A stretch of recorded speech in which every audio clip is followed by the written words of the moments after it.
I think a lot of times people look at somebody with HIV, maybe not even knowing whether they have it or not, but once they're made aware that somebody has it, they're filled with so much sympathy and so much despair, and they think that their life must just be miserable and empty and horrific, and they wouldn't want to trade their life for that other one for anything. It would be devastating for them to do that. One thing that I've found in life is just without hope and without purpose and value and meaning, it would be empty, and it would be that state of misery. I've been fortunate to find a group of friends who share the same beliefs that I do, who share the same hope that I've truly discovered. And for me, my hope in Christ is what has driven me to find purpose and value and meaning in my life. I can't imagine not laughing about my infection sometimes. You know, I live with a virus that is devastating, it's deadly, it's not fun, and the treatment really stinks. I don't like it. But if that's what I spend the rest of my life focusing on, then what's the purpose in living? It's already over, you might as well just start throwing dirt on me. I'm dead. But learning to laugh, learning to enjoy friends and fun, just like anybody else who's not infected. It's important to them, it's important to me. And I found that that has been so key in my own personal health. I go to a support group with a group of friends, and a lot of times we'll just laugh. There's times when there's tears. There's times when we will take things very seriously, have a lot of compassion. But there's other times when, to put it all into perspective, we just enjoy being with each other. I remember the first time when I got the news that I was HIV positive. I remember that day very specifically. I knew that my results were coming, and I knew they'd called me in for a special appointment, which meant to me something was wrong. And they did confirm that yes, in fact, something was wrong, even though they weren't supposed to even tell me that much, but they wouldn't tell me what it was. And I'd pretty much figured it out. I was at a point in my life where I had found my way back to faith and total dependence on Christ. And so for me, I was in an unusual position of being prepared for the results because my soul was right, and I felt good inside about my value and my worth, that no matter what the doctor was going to tell me, who I was didn't change. And I remember walking in and sitting down, and the clouds were real fluffy that day. The sky was a beautiful blue. I noticed everything. It's like the world, every minute ticked that much slower. The time just went by, and every memory is really vivid that day. And when I got to the appointment, there were 3 people in the room. There was a doctor, and there was a nurse, and there was a social worker. And the social worker was there to provide the counseling, the doctor to give the medical perspective, and the nurse was there who'd been drawing my blood throughout the course of this study. And they developed a liking for me. We had a good working relationship. I enjoyed my appointments with them. I was on a research study, and I could see on their faces that something was not good. And when the social worker broke the news to me, she began to cry. Now, her job is to hold it together. She's the one who's supposed to be encouraging me and walking me through it. And I started comforting her, and it's okay, I'm gonna be all right. People live with this today, and I know it's not fun, but we're gonna kill this, we're gonna manage it. I felt so bad for her because she needed to take some extra classes on spicing up her job or something, I don't know. But she's great, I love her to death still, but she needed some extra counseling from me, which was ironic. And they heard what I was saying, and I think they were almost convinced just by my attitude that, you know what, it is going to be okay with this one, because his perspective is healthy. And, you know, because my soul is ready, if I die in a car crash today driving home, I'm ready to go. A lot of people probably don't like that. I know my friends don't like it when I say that, but they're also relieved, and they understand that I'm at a point in my life today where I am choosing to honor Christ with my life, and it's a good feeling, and it's satisfying, and it's rich, and it's rewarding. I know a lot of people live without a relationship with Christ and also with HIV. I don't know how they do it personally, but I know that many do, and they find other ways. For me, I wouldn't trade the virus for health if it meant losing my relationship with Christ. For me, that's everything to me, and that's what gives me joy. That's why I'm ready to go. That's why I'm not devastated by the virus. That's why the medications, although I don't recommend getting infected to anyone, I would strongly discourage anyone who's making a choice whether or not to engage in risky behavior. Don't do it. It's not worth it. If I could go back and redo my mistakes, I wouldn't be infected today. But I can't, and I'm going to accept it the way it is, and just enjoy the joy that I found in Christ. One thing that's important that I think if you're somebody who's possibly high risk and you're just checking out this footage right now and you want to know, I don't know, what's it like for someone to have HIV, or if you don't care at all about your life, then you're probably going to get it. Because I didn't care at all about my life, and so I didn't care about the risky behaviors I engaged in. I know a lot of people think that enough education is the answer, that enough spiritual input or enough emotional input or enough meeting the physical needs. The bottom line is you've also got a group of people that just don't care. I knew the risks, I knew the virus was out there, but I was depressed. I was at a point in my life where I didn't care. Yeah, I made decisions knowing they were high risk and knowing that there was a good chance that I would become infected. It didn't stop me. I was usually more surprised when my tests were coming back negative. Gosh, not even infected from, am I one of those rare people who can't get the virus? And I wasn't trying to get it, but I sure wasn't trying not to.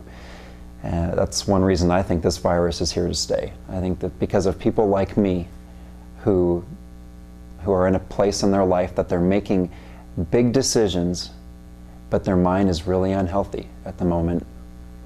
It will continue for a long time. But if you are watching it and you're one of those people who doesn't care right now, I don't want you to just see the joy in my life. I want you to see that I am a real person who's living with consequences of not caring.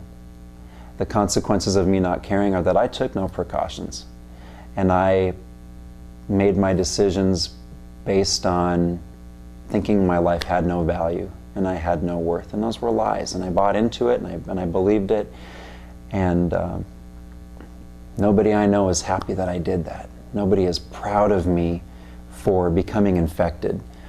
And there will come a time in your life when you do start to care. For me, it came after my infection, or just slightly before, which has prepared me for getting the news. But I already had the virus in my body, and at that point, I decided there's more to live for than I was thinking about before, and that's something that you can chew on. Maybe there is something in front of me. Maybe there is a light at the end of the tunnel, and I don't have to throw my life away in the meantime. One thing that has been key for me, and it grieves my heart that so many people don't have this, is that I've got a strong support of friends and family, none of which has had any desire to reject me.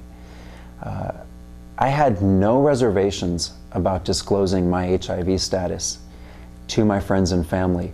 I wasn't worried about them judging me. I didn't want to put them through pain. That's one other thing I learned. While I wasn't caring and I was making bad decisions, I wasn't thinking about the fact that my decisions could have consequences that would hurt people I loved. So friends and family who love me deeply, they have pains because they watch me live with a virus that devastates them, because they want to see me live life to the fullest and live a long life to the fullest. And those aren't guarantees, I guess, that anybody has, but it puts it into a different perspective for me right now. With my friends, they've just surrounded me and embraced me. And I don't think any of them view me any differently. I think some of them appreciate the time that we have that much more. But I also catch some of them crying at awkward times when I know they're processing something they're viewing and looking at me and thinking, wow, when's Cory's time? When's he gonna go? What's next for him? I know with my parents, their support, I don't know what I'd do without their support. I know I'd manage to find something, but having two parents who aren't afraid to eat off the same utensils as me, even though I think that would be gross if we shared forks, but we don't, but they're not afraid of that. They'll drink out of the same glass, they'll hug me and drive around with me, breathe the same air I breathe. They're not afraid at all. And they're all HIV negative. Wow, it's a miracle. How can they be in the same room as me and not be infected? There's so many myths and rumors that people get afraid of somebody living with the virus, and they're foolish. But their support has been invaluable, and there's been a lot of restoration in my family. One thing, when I was making choices that I was making while I didn't care, I had a lot of wounds in my own life, a lot of hurts from when I was a young kid. And my response was to fall off the cliff. And some of those wounds were wounds that happened in the home, that happened with my dad. If he were here today, he would sit here and tell you apologetically how difficult it is for him looking back at the role that he played in my life that caused some of that wounding. But at the same time, he would proudly tell you how much he loves his son. And that to me means the world. It used to not mean the world because I didn't respect him, but he's a different person today, filled with compassion and not with the anger he used to have. And that's been huge to me. My mom's been pretty constant the whole time. She was always the one that I trusted and who was solid in her faith, solid in her beliefs, someone who I just wanted to be like her. I respected her character, I respected the good qualities in her, and she's still that person today. So, yay mom, good job. And with dad, yay dad. What a great story of somebody who seized a second opportunity, not only to clean up his own life, but to attempt a relationship with a son, a relationship that was long dead.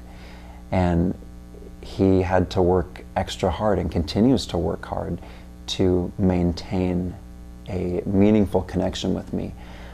Those things for me, as somebody living with HIV, are key in maintaining good health, in maintaining a desire to continue on, and just looking forward to getting up the next day.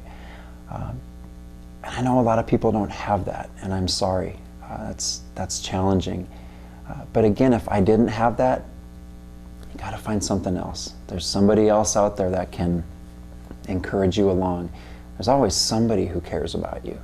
Some friend, some family member. There's at least one person worth living for. And a lot of times we lose sight of that or we forget about it. A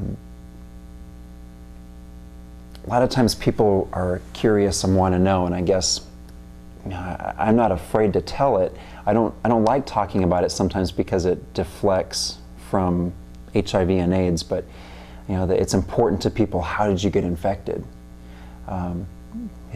Because there are certain people apparently who deserve it and certain people who don't.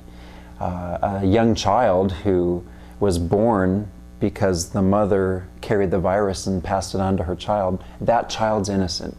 So we should love them more. We should care for them more. Somebody like me, who stopped caring and went out and made bad decisions and risky decisions, knowingly, I don't deserve the love or compassion. And to be honest, I don't deserve it. Who of us does? We're all screwed up on some way or another, on some level, some different level. But still, having said all that, I got infected in the homosexual community, and not because I was infected by a group of malicious, evil wolves, but because I knew that the person that I was infected from, I knew they carried the virus, and I knew that there was a risk involved there. And I can't speak for everybody, and I'm not even going to try to. But my story is the pain that went on in my own home, the wounding that happened with Dad, the lack of a relationship that we had, and when there was one, it was one of fear, one of where I was terrified of his temper. It steered me away from anything male, from anything masculine, and for me, it fueled my confusion with my needing male attention, male affirmation, but being afraid of getting it, not knowing where I could get it. Eventually, as I went through puberty and adolescence, those desires, hormones are kicking in, and I'm watching my friends develop desires for girls. For me, it was for guys. I didn't want it. I couldn't explain it. Nobody wakes up one morning and says, I want to be attracted to the same sex. That's lunacy. That's ridiculous. A lot of people don't understand how it all works. Well, for me, I think I understand it. For me, I think I grew up in a society and in a family, in my own situation, where there were just a lot of problems. And my response to those problems seemed to happen on its own. And my attractions were different from others. I believe in my case, because like I said I believe it was something that happened in my environment as I grew up. If I accept that, then I have to accept that there's room for healing in those areas, that there's room for those attractions possibly to be adjusted. I know it's a hot topic and a controversial issue. My story is that I'm working through that, and I've found a lot of healing to the point where at this point, ironically enough, I never thought I'd say that I really would like to get married and have a family to a woman. Get married to a woman and have a family. Now, at this point, as anyone who's thinking about getting infected, just a warning, if you ever do decide that you want to get married but you've already contracted the virus, it gets complicated. It's not impossible. And I've got some great friends who I love and respect dearly who have married HIV negative partners, and the friends are HIV positive. They've married them after their infection. That blows my mind because it takes so much working through and processing, getting over a lot of fears. One of my friends has communicated that her husband's love of her was stronger than his fear of the virus. And the day he realized that is when he decided he needed to propose to her. I know there's a lot of people who think I need to find an infected girlfriend, or if I'm going to go be with a woman, she should be infected. Well, there's complications there too. Medically, we may have different strains of the virus, and we can share those strains. And at the same time, I can marry an HIV negative woman, and I can take every precaution, and there's always a risk. That's my reality now. That's something where, for now, I'm just choosing to be abstinent. I'm choosing to not be a sexual being. It doesn't mean that that makes life easy. It doesn't mean that I have no sexuality or no desires or urges. It doesn't mean that the homosexual community doesn't have its appeals to me. And that may very well always be appealing to me. But my experience walking as a homosexual wasn't fulfilling to me. I didn't find the answers I was looking for there. I walked into it as a believer, as somebody who had a Bible degree, as somebody who'd completed 4 years of Bible college and had been a role model for Christian youth, and I just collapsed and fell apart and dove into all different kind of things that were messy and risky and foolish. But that's where I went, and now relationships are more complicated, but I'm content being abstinent. I'm satisfied for now. You know, there may come a day where God brings the right woman into my life, and if He does, we'll work through it. It's going to be a lot of working through it, but it's going to have to very clearly be someone that I can't live without, because there's a lot of other hang-ups. I'll counsel anyone else to definitely pursue relationships and definitely work through that, but when it comes to me, then I become hypocritical and I think, gosh, I don't know if I could do what I'm telling other people to do. But I know I've got friends who are doing it, and it's awesome.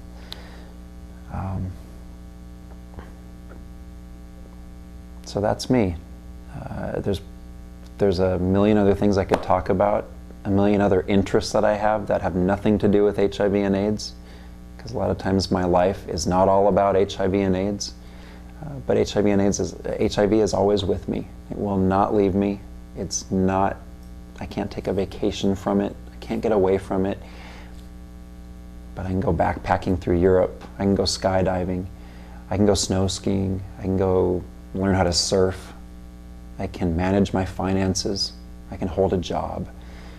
I can do all of these things, and I'll continue to do these things for as long as I'm able to. And hopefully whoever's watching this will realize that if you're infected, you can do that too. And if you're not, you can love somebody who can do that too.